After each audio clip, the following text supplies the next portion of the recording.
It's Wednesday, September 15th.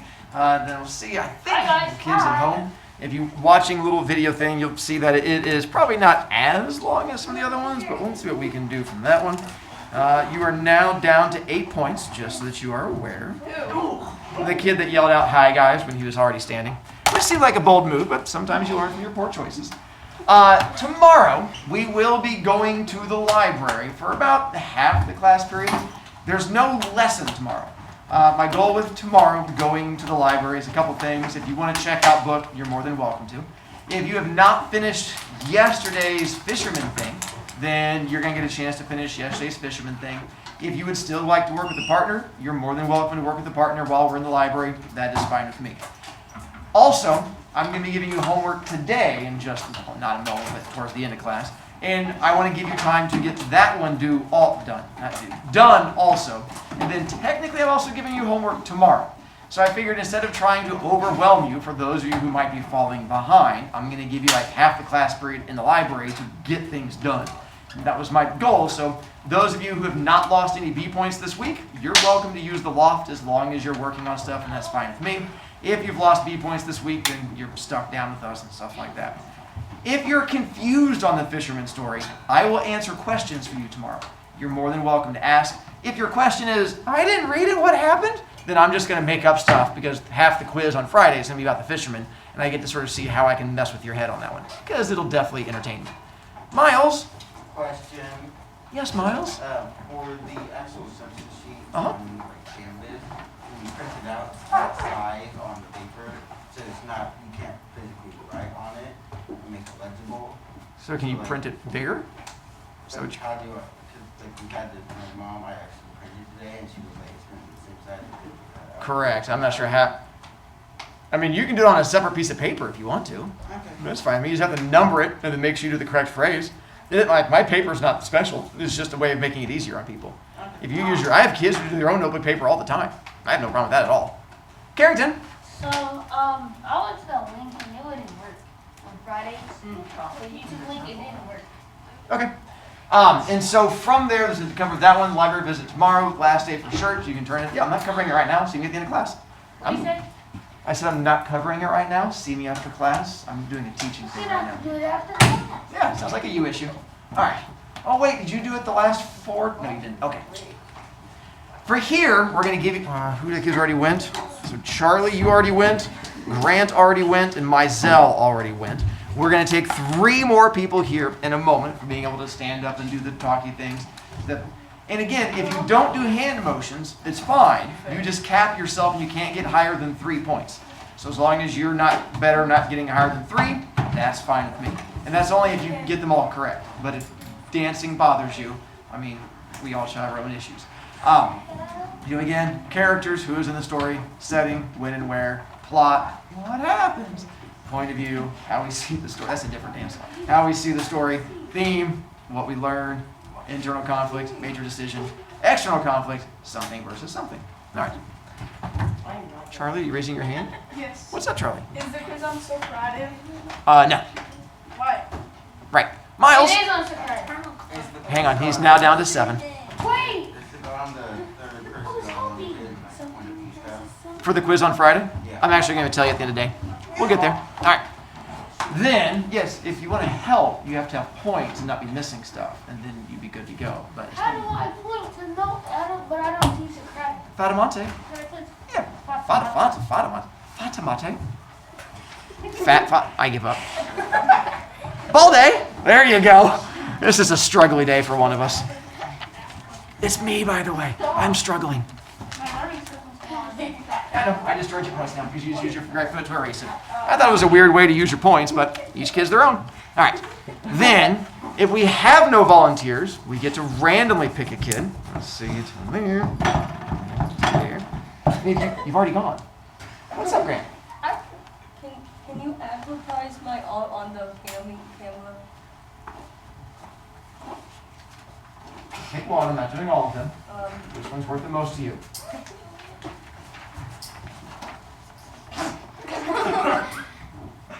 I'll let you know if we get any bids. Okay. Then, do we have volunteers who want to go, or do we get to pick a We do have volunteers. Yes. Raise your hand. Carrington, are you volunteering? Yeah, Since you are in single digits, you do get first choice. All right. Home children, I'm going to pause for a moment because that way you don't have to listen to kids do the speechy thing, and then we'll come right back to you. So you won't notice the difference. Just hang out. Whew. Home children, I'm sure you're really sorry you missed that one. It was something. They did beautifully. Tear to the eye.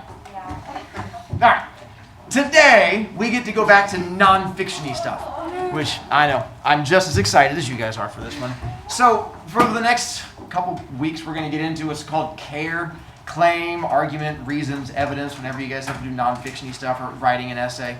Claim is just today's claim day, which is your main idea, the main thing that goes into it. And then argument is like your feeling towards whatever it might be. Reasons are going to be the reasons why you support it, and then evidence is going to be your facts and your evidence. We've done facts and opinion. This would be opinion-y things, or sorry, that's opinion-y things, this is fact-y thing. Today is claim-y thing. You don't have to write any of this down. If you get confused on it, then you can just come back to it in the little video thing to help you out from there. Essentially what the claim is in a story or in a nonfiction article, it's the author's position on an issue or a problem, also referred to as thesis, main idea, big thing we get into. Essentially, anytime we do an article, it's the main thing that the article is about.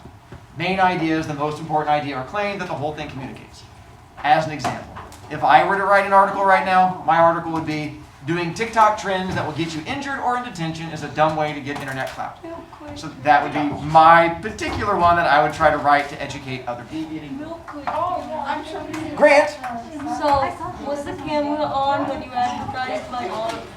I don't remember. Well, since you don't remember, you advertised it on In case I forgot to advertise this last time, because I think the camera was off and he was right, we're selling this one. You can put bids down in the comments. I'll do this one. This one's good. All right. With this one, we're going to go back in the ones that we already did, those two nonfiction articles about the tattoo-y thing. We're going to see if we can figure out the claim that connects to those. So on that one, I'm going to see if you, I'm going to have you pick which one you think it is, either thumbs uppy, stoppy hand, or fisty hand, which of the three things you think is going to be the actual claim or what the whole article was supposed to be about. So the girl whose mom got arrested for the Jesus Loves tattoo. Was it a fifth grader wore a strapless dress to a school dance and a teacher noticed her tattoo? That tattoo is incredibly ugly and she is going to regret it for the rest of her life. Or parents shouldn't let their underage children get permanent tattoos done. What do you think the whole article was mostly about? Was it this one, this one, Can I move this to my one? desk so I can see that? And I'm going to agree with most of you. It is going to be fisty hand. On that one, this first one, the whole article wasn't about it. That was just at the very beginning. It was a fact that sort of opened it up to tell you when it happened. This one was just an opinion in there to sort of tell you overall how one person felt. The whole article was basically about the idea that underage kids probably should not get tattoos. It's not the easiest one on there. It wasn't set up real well, so we'll try another one that's also not easy. The other one we did. The 10-year-old boy's mom who got arrested on this one. Do you remember why she got arrested? Yes. It was not because she gave a kid a tattoo. I know. So if you know that part of it, it'll help you figure it out. Is it Nikki Dickinson was arrested after a video of her son getting a tattoo went viral? All tattoos should be performed in a clean and safe environment so they aren't illegal. Or innocent young boys should never get a tattoo inked on them. What was the overall story about? Wow. All right. Apparently you guys are smarter than I thought. I take it back. Go, you guys. You guys figured that one out pretty quick. The overall story was about that one. So I feel there's a good chance you guys have an idea of how main idea works, because it's a thing you learned way back in elementary school. So I'm going to do a couple more practice ones with you. There's an IXL that goes along with it. Every 7th grader has to do this IXL. It's not for me. And I know you guys have done them with math. I don't love IXL the way math teachers do. So I'm only going to give you one like once every 2 weeks, and you can get extra credit on it, and I give you several days. We'll walk you through it. And I took a couple cheat examples from it that if you try to make it easier on you. So as an example, this is how it works on IXL. They're going to give you like a little blurb from a thing, and then you just have to pick between the two. So I figure if we practice a couple of them, it'll make your life even easier. Let me do a reading bit for you, and then we'll go through and practice. And my goal is to hopefully, fingers crossed if things go well, we might be able to get you to get IXL done before you leave today so we don't have homework. That's what I would like. All right, so this one said, the Vallecita Elementary School in San Rafael, California became the first U.S. school to replace all of its ordinary desks with raised desks that students stand at. Speaking to a reporter from Time for Kids magazine, one student at the school gave the standing desk high praise. "You feel happier, less tired, and you're more active," she said. According to several studies, children working at standing desks burn more calories and are more focused on tasks. However, some teachers and parents are opposed to the change. They are concerned that standing for long periods of time could cause fatigue, strain on the legs and feet, or posture problems. In addition, standing desks are more expensive than seated desks. Only time will tell whether standing desks will prove to be the next big trend or a failed experiment. So, the overall main idea is it? Studies have shown that standing desks help students focus on their schoolwork while being more active, or some people say that standing desks promote good study habits, but others are wary about their new desks. Or ha-ha. So the overall, which one do you think it goes with? And then, if those of you not, looks like, I'm trying to figure out counting wise, it looks like we're about to split and then one kid who's just confused. And, all right, let's see what we have. Those of you who went fisty hand, you were correct. All right. Let's go. Looks like there's a chance you guys might actually be a little bit smarter at this than I was planning on. So here's what I want to do. Home children, you'll be able to hear me because of the microphone. I'm not going to be on the screen. I'm going to cheat. We're going to go to IXL. Can we go to 1 second. So, Charlie, you're now back down to 5. How about I sit on top? I know. You're still down to 5. Because you lost points for sitting and laying on the ground. Well, I'm really calm yourself. Are you going to try and tell me that you didn't know you weren't supposed to lay down? Yes. Uh-huh. You didn't tell me I did. Uh-huh. All right. So what happened? He's not even facing you.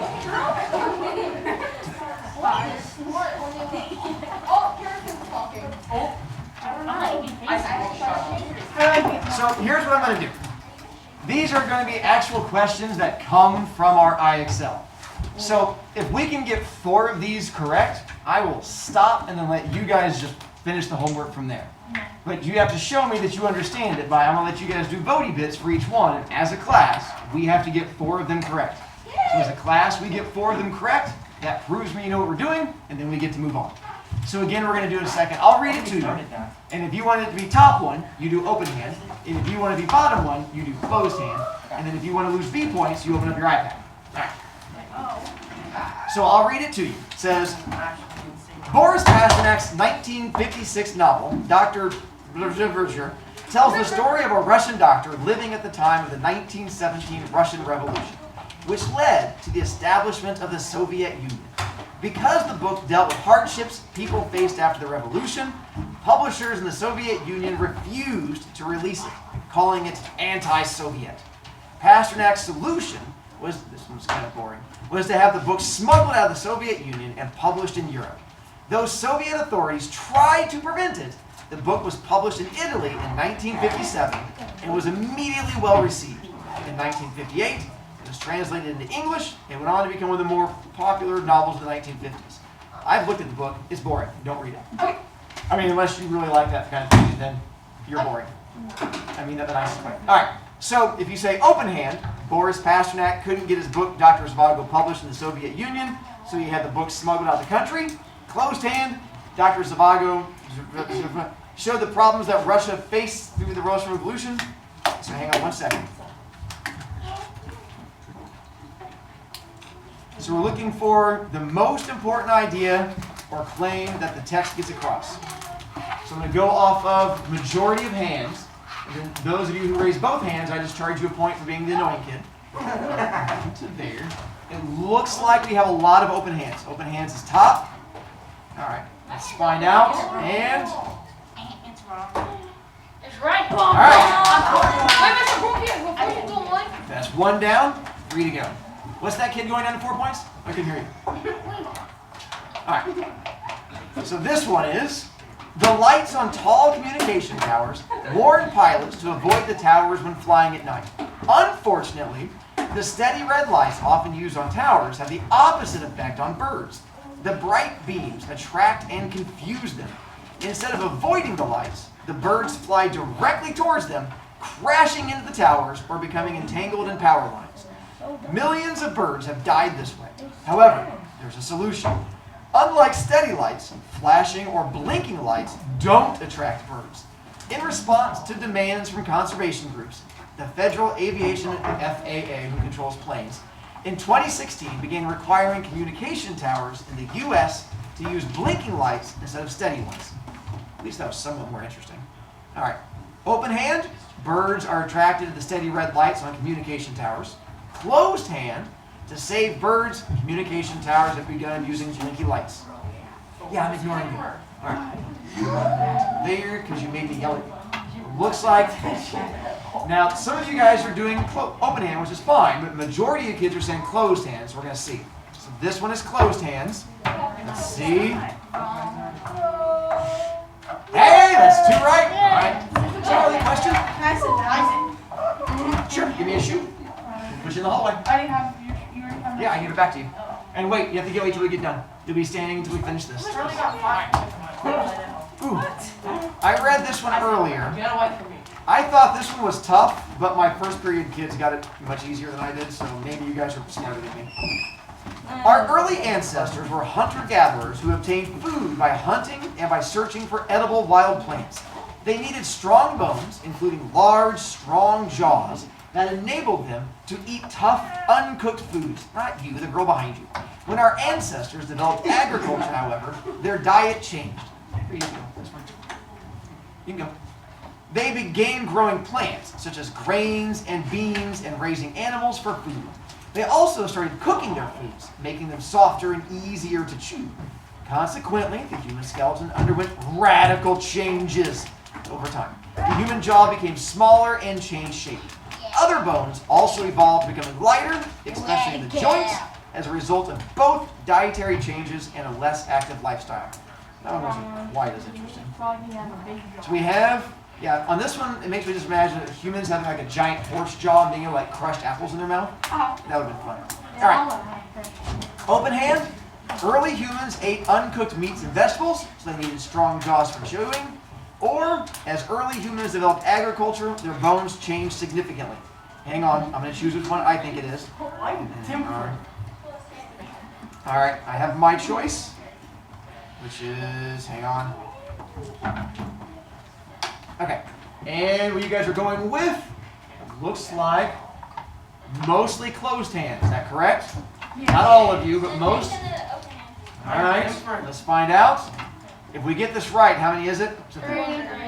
And, all right. Well, you said like 12 with it, so I assume that it would be all. Let's try it. If we get this one right, we're done doing this part. Poachers in Africa are killing large numbers of rhinos for their horns. Rhinoceros horns, valued for use in traditional medicines in Vietnam and China, can fetch as much as $36,000 a pound. Officials have tried to protect the rhinos. They've created fenced areas for the animals, patrolled their habitats, and even tried removing their horns. Despite these efforts, the number of rhinos in Africa has been dwindling. One creative solution to the poaching problem is to remove the rhinos from Africa altogether. Ray Dearlove, that's an awesome name, the founder of the Australian Rhino Project, came up with a plan to relocate 80 rhinos to a safari park outside Adelaide, Australia, where a breeding herd can be established. All right.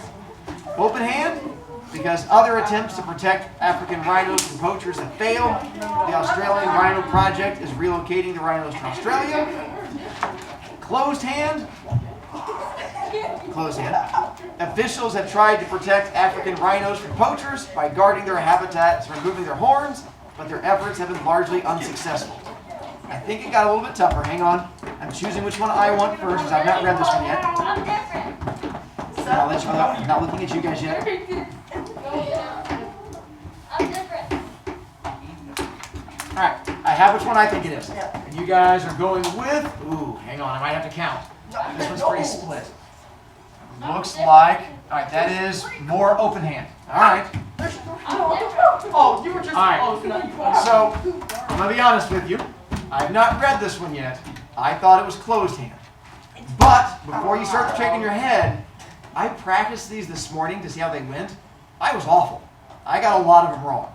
So, I have faith in you guys being smart. It's closed hand. It's closed hand. Fine. It's open hand. And this is what you guys voted for.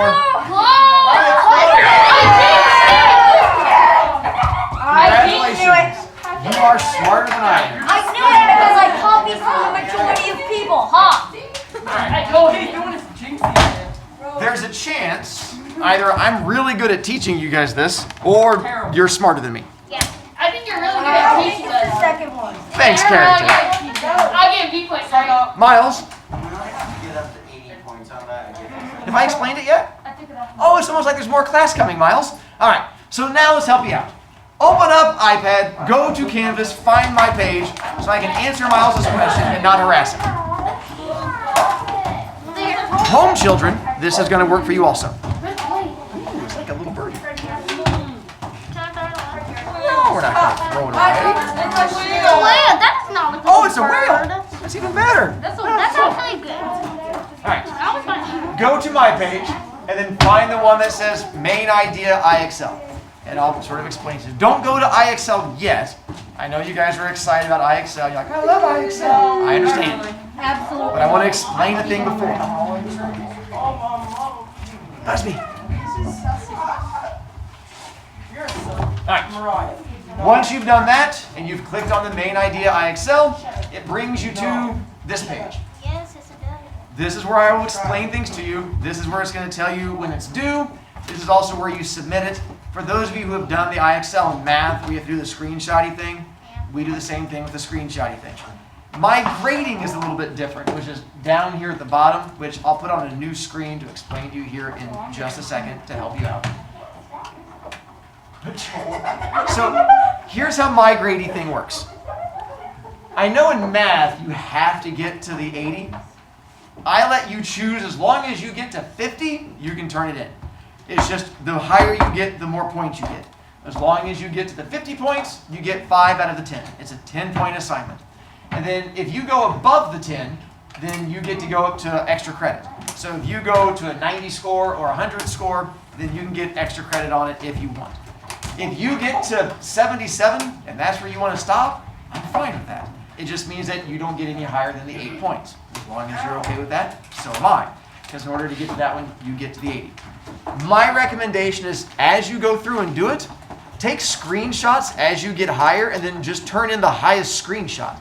So as you're going through and doing it, if you get to the 70 area and you take a screenshot and then your brain melts and you just start diving back down to the 60s and 50s, turn in that one good screenshot that you had. So just make sure you turn in whatever screenshot you got up to. So if you get above 80 and you want to keep pushing to get to 90 and then you bomb it and drop below 80, keep that screenshot and you're good. On the screenshot, make sure I see name, lesson, and smart score.